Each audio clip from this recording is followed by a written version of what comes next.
aujourd'hui au niveau israélien, au niveau politique de la région et au niveau global, deux choses très importantes. Un, il y a une iranisation de la région, l'Iran. L'Iran qui, depuis des années, avance ses pions, est aujourd'hui officiellement, bien au-delà de ce que dit l'État d'Israël, elle est en Irak, elle est contre les Kurdes, elle est en Syrie.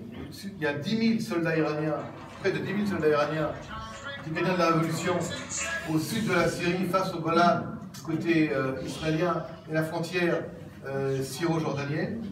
Il y a le Hezbollah qui a véritablement volé, kidnappé le Liban. Aujourd'hui, c'est le Hezbollah avec son allié iranien, au contraire, l'Iran avec son allié Hezbollah, qui gouverne le Liban, qui fait que le Liban est devenu une province iranienne, province chiite. Les Druzes là-bas n'ont plus de pouvoir politique, pratiquement plus. Les chrétiens sont une minorité avec la fuite de Saad el-Khadri en Arabie Saoudite, qui a déclaré d'ailleurs à Riyad. C'est la première fois que ça arrive, hein. C'est la première fois que le Premier ministre chrétien, parce que d'abord il faut un chrétien comme Premier ministre. Pardon. C'est bon. Le Premier ministre sunnite du Liban qui est arrivé, qui est. Le président est chrétien. Voilà, le président est chrétien, le Premier ministre est sunnite, et le président du Parlement est également hiérarchique, c'est Nabil Berri. Mais c'est la première fois qu'un Premier ministre libanais sunnite déclare au monde entier que le Hezbollah et l'Iran ont pris d'assaut le Liban. C'est en général, jusqu'à maintenant, la position israélienne, la position américaine. C'est la première fois aujourd'hui qu'un Libanais le dit. D'ailleurs, il est aussi saoudien, pour la petite histoire. Maintenant, il faudra attendre la réaction de l'Europe, la réaction de la France, qui est très proche du Liban. Est-ce qu'en fin de compte, l'Europe, la France, va enfin voir la réalité en face, ou le voir. En tout cas, pour l'instant, du côté israélien, nous sommes inquiets, mais de vous à moi, il n'y a pas de secret, il n'y a pas de nouveauté. Ce que nous savions depuis des années est sorti maintenant officiellement. Le monde entier sait que le Liban est devenu une province iranienne aux mains du Hezbollah, qui est la force militaire la plus importante du Liban. Il y a plus de 100 000 missiles du Hezbollah tournés vers l'État d'Israël. Tout le sud Liban, tous les villages du sud Liban sont des bases avancées du Hezbollah. Il n'y a pas un village qui est déconnecté du Hezbollah. Tout le sud Liban est aux mains du Hezbollah.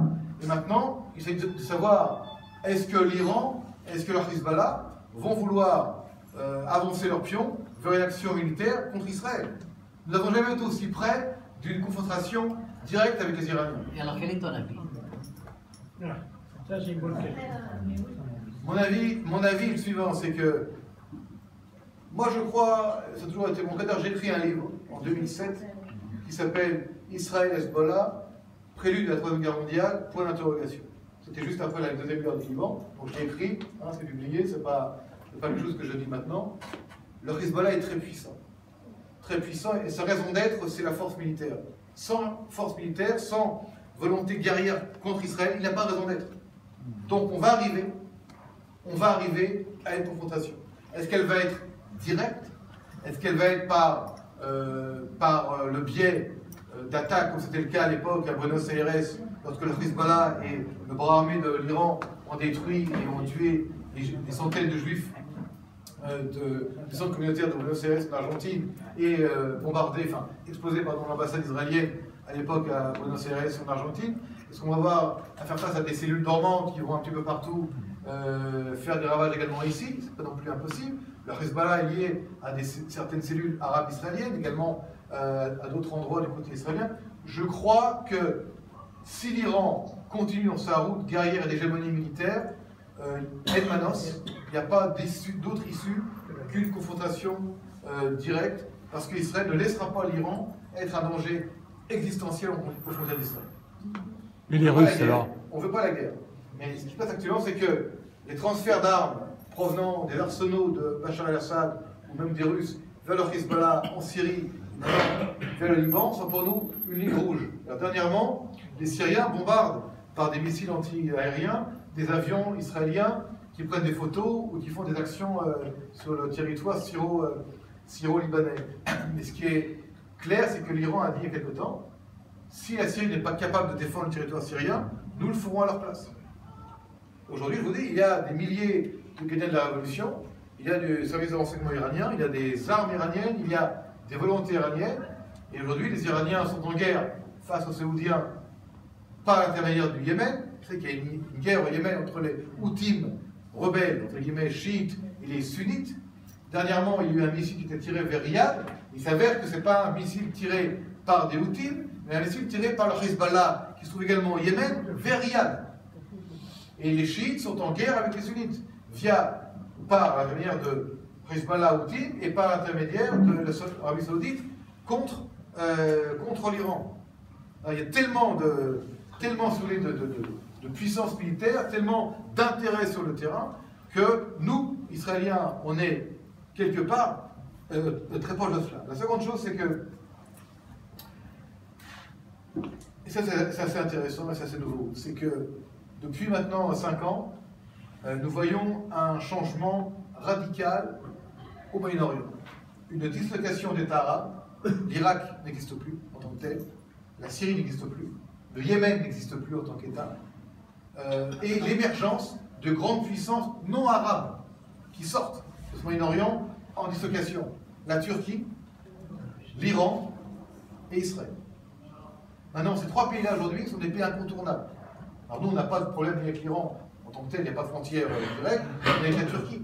Mais aujourd'hui, les pays arabes cherchent des alliances avec ces pays-là. Et aujourd'hui, l'Arabie Saoudite, par exemple, du prince Ben Salman, qui va être très prochainement le prochain roi du royaume de l'Arabie Saoudite, est proche à la fois de l'administration américaine et du gendre de Donald Trump, Kushner, mais également de l'État d'Israël, qui est pour lui une garantie sécuritaire face à l'hégémonie iranienne. Qui aurait cru, dans notre conférence Conseil islamique, qui aurait cru que l'Arabie Saoudite serait un allié militaire de l'État d'Israël, que les Émirats arabes du Golfe se rapprocheraient d'Israël. Donc dans cette grande, je dirais, marmite qui boue comme ça, qui bouillonne comme ça, il y a des choses gravissimes qui se passent, mais comme dans toute chose gravissime qui se passe, dans toute crise, il y a aussi des opportunités qui se passent. Et donc les Russes aujourd'hui sont en Syrie, ont des bases en Syrie, veulent une ouverture vers la mer Chaude, qu'on appelle, avec Latakié et Tartus, mais ils ont également le rôle aujourd'hui de policiers de la région, de gendarmes de la région. C'est-à-dire que les Russes ont un intérêt russe. Ils ont aussi des alliances de manière historique avec l'Iran. L'Iran et la Russie du Tsar étaient déjà des alliés à l'époque. C'est pas nouveau cette alliance, cette proximité Iran-Russe. C'est pas le caviar qui les lie, n'est-ce pas? Ce sont des alliances historiques de plusieurs siècles. Et aujourd'hui, il y a sur le territoire syrien 2 agendas. L'agenda iranien, qui n'est pas l'agenda russe. Mais pour nous, Israéliens, il y a, encore une fois ici, une opportunité, c'est que les Russes ne veulent pas de conflit avec Israël.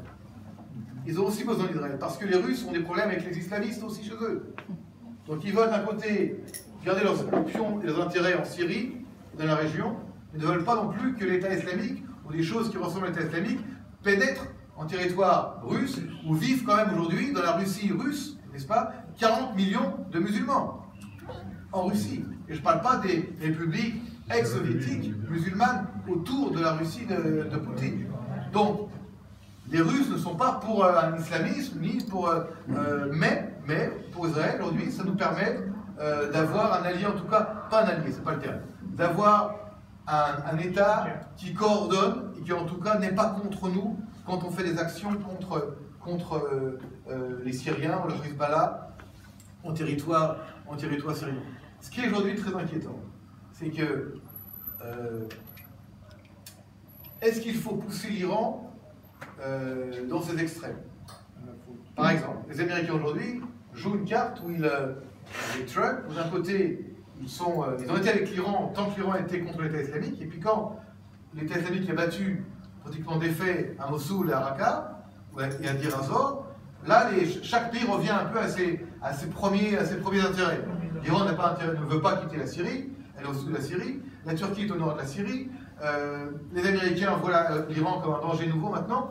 S'ils poussent trop l'Iran vers ses extrêmes, en ayant une politique très pro-saoudienne, très pro-Émirats, très pro-égyptienne, très pro-jordanienne, très pro... il risque de pousser l'Iran vers une volonté de montrer ses forces.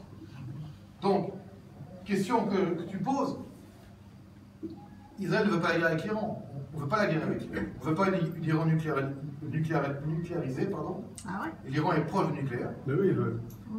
Qui veut? Les Iraniens, Oui. bien sûr. On ne veut pas du terrorisme et de la guerre face au Hezbollah, mais ce n'est pas impossible. Donc on n'est pas dans l'impossibilité. Il y a à peine 3 mois, Israël a fait le plus grand exercice militaire des 20 dernières années au nord, où plus de 30 000 soldats de Tsahal ont été mobilisés dans un exercice de grande envergure qui avait été d'ailleurs annoncé au préalable pour éviter que le Hezbollah ou les Iraniens pensent qu'il y avait ici une action, vous savez, une action pseudo-exercice qui était en fait une action offensive. Mais tout est extrêmement sensible comme ça. Et on peut arriver à des choses qui provoquent une escalade. Par exemple, une action importante contre le Hezbollah ou contre les Syriens peut provoquer quelque chose. Vous savez que la guerre du Liban 2 a commencé lorsqu'Israël a réagi après le kidnapping de nos 2 soldats qui en fait malheureusement avaient été tués, Golvasser et Regev, c'est dans les bras. Et c'était ce qui commençait par une opération a fini par une guerre. Donc il peut arriver à ces choses-là. Nous sommes aujourd'hui dans une marmite qui bouillonne. Je vous dis à vous, j'ai 2 enfants sous les drapeaux, 3 d'ici 15 jours, 3 ensemble sous les drapeaux. Personne ne veut la guerre, aucune famille ne veut la guerre. Hein. On habite Akko ou Netanya ou le sud, parce que si demain il y a une guerre, tout le pays sera touché.